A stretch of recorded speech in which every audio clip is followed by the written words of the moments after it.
Tá bonito o pôr do sol, né? Mas todo mundo tem que ficar em casa.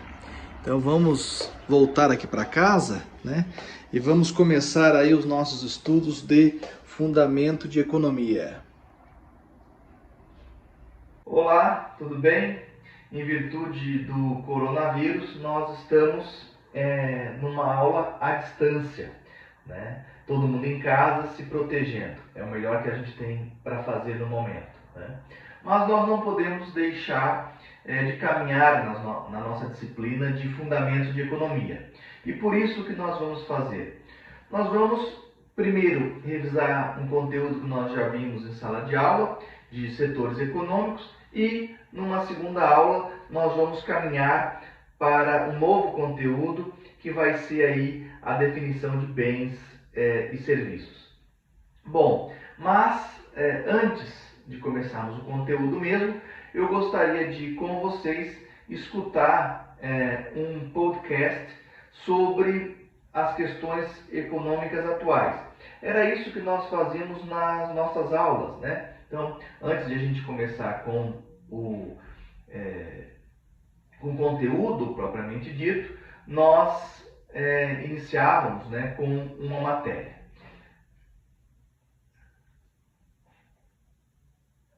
Então, vamos dar uma olhadinha neste podcast.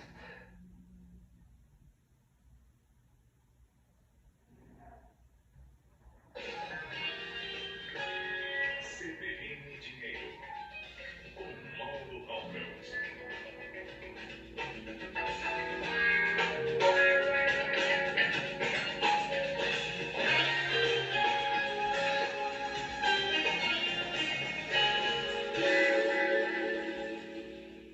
E a euforia nas bolsas continua surpreendendo a maioria dos analistas e dos pequenos investidores.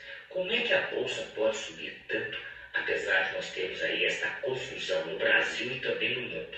Olha, para mim, o raciocínio do mercado é mais ou menos assim. Daqui a algumas semanas, e no caso do Brasil, daqui a alguns meses, esta crise do coronavírus estará finalizada.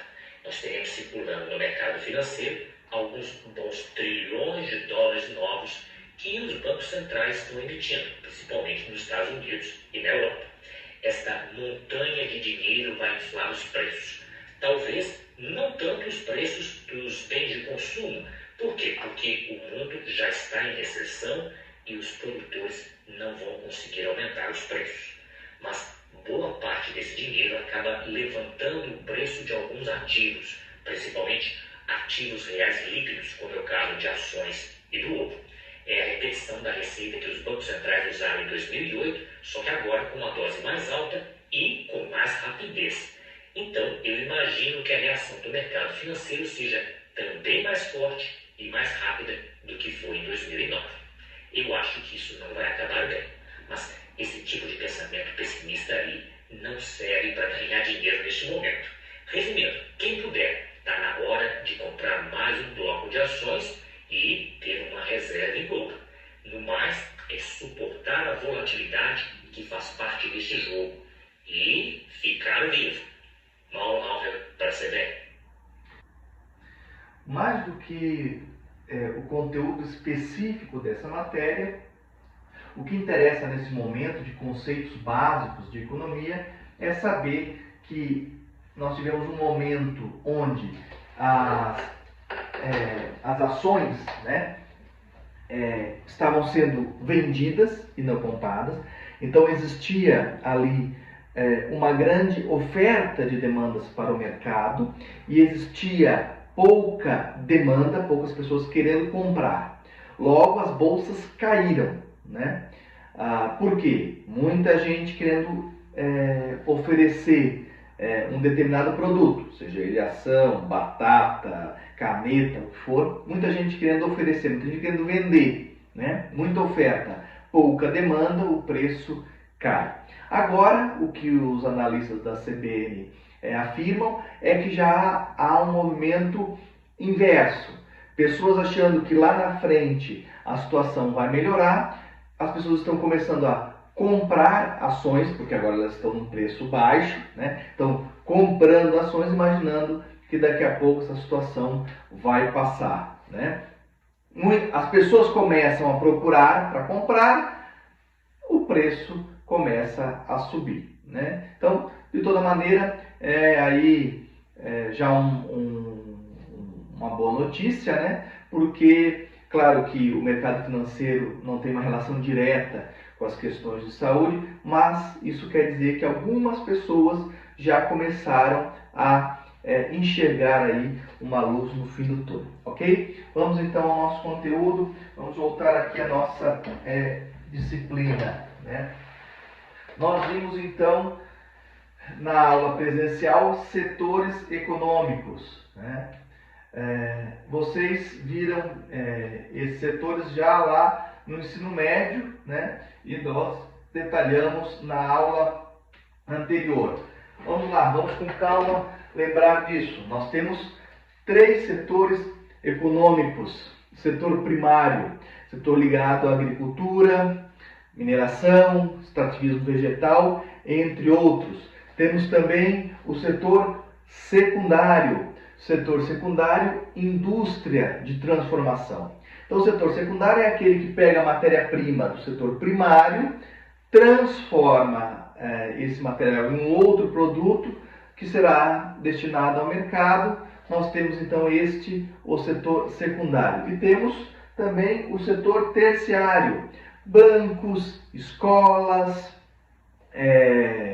dentistas, médicos, psicólogos, polícia, enfim, o setor de serviço. Não é nem a produção primária e também não é aí a indústria de transformação. Bom, o que nós vimos na aula de forma presencial? Que a maioria dos empregos, né, e também o PIB brasileiro está concentrado na área de serviços. 67% dos empregos no Brasil estão na área de serviço e também mais de 65% do PIB brasileiro vem da área de serviços. A indústria representa 27% e a agropecuária, o agronegócio, representa 6% dos empregos no Brasil. Esses dados de 2010. Muito bem. E nós vimos que aqui na nossa região, né, na antiga ADR de Lages, né, que compreende aí os municípios aqui da Serra Catarinense, esse panorama se distancia um pouco da realidade nacional, né? Nós temos municípios, por exemplo aqui Painel, onde o setor da agropecuária representa aí cerca de 50%, né? Vejam aqui 50%, essa linha aqui, vocês veem aí que Cerro Negro, também aqui Painel, o setor agropecuário corresponde aí a quase 50% de tudo aquilo que é produzido no município, correto? Tudo aquilo que é produzido no município. Mas Lages é basicamente aí um retrato da situação nacional, né? Com um valor muito baixo relacionado à agroindústria, né? Um sentido aqui de aproximadamente 20-25% do setor secundário e a maioria dos empregos e a maioria dos valores do produto interno bruto aqui de Lages vem aí do setor terciário. Vejam que em relação ao estado de Santa Catarina, 62% serviço, 30% indústria e 6,71% agropecuária. Isso que Santa Catarina é um estado, em comparação aos outros do Brasil, um estado considerado um estado agrícola e um estado industrializado, né? Então, essa é a realidade.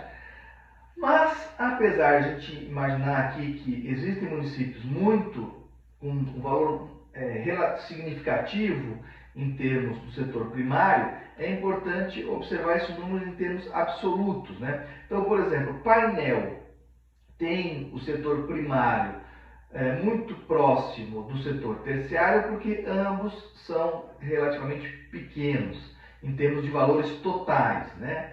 em milhões de reais que são movimentados ao longo de um ano.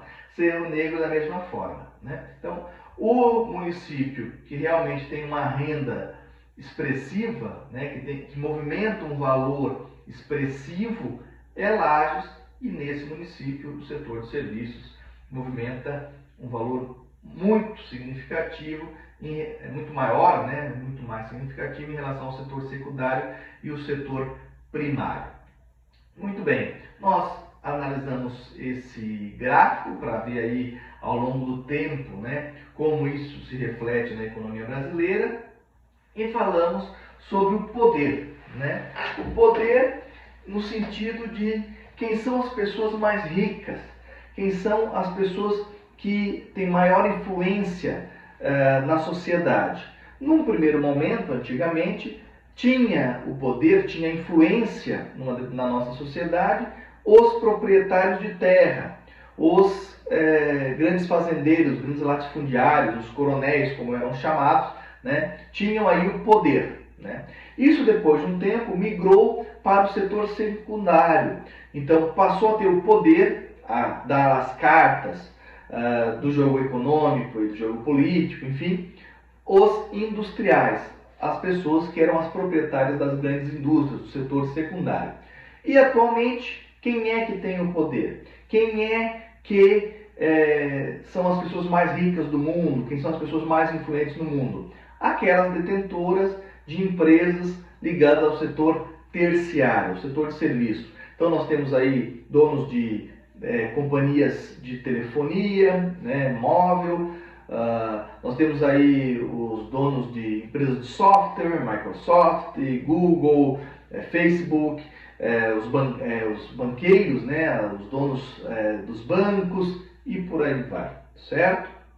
Na cidade, né, juízes, médicos, enfim, sempre pessoas ligadas ao setor terciário. É evidente que os grandes proprietários de terra, os grandes industriais ainda têm prestígio junto à sociedade, mas hoje realmente no mundo, né, quem são as grandes fortunas do mundo não são aí pessoas que têm grandes propriedades de terra, mas sim pessoas que têm grandes empresas ligadas ao setor secundário. Muito bem, e para a gente finalizar esse tópico da nossa disciplina e esse primeiro vídeo, eu gostaria que vocês fizessem uma atividade, né? Então, vocês vão escrever uma resenha, ok?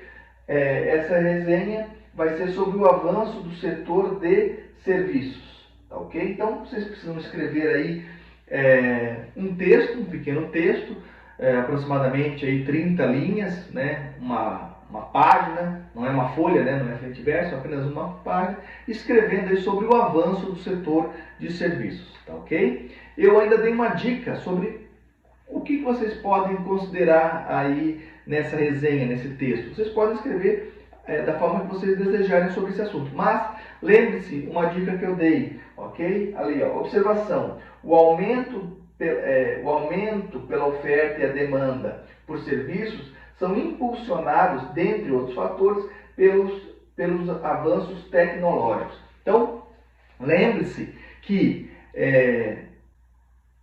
a chegada dos equipamentos agrícolas mais modernos, a chegada da automatização na indústria, tirou aí muitos empregos do setor primário e secundário e deslocou esses serviços para o setor secundário. Falem sobre isso na resenha de vocês, postem lá no Siga, ok? E depois de feito isso, temos um segundo vídeo sobre bens e serviços. Aguardo vocês daqui a pouquinho, tá ok?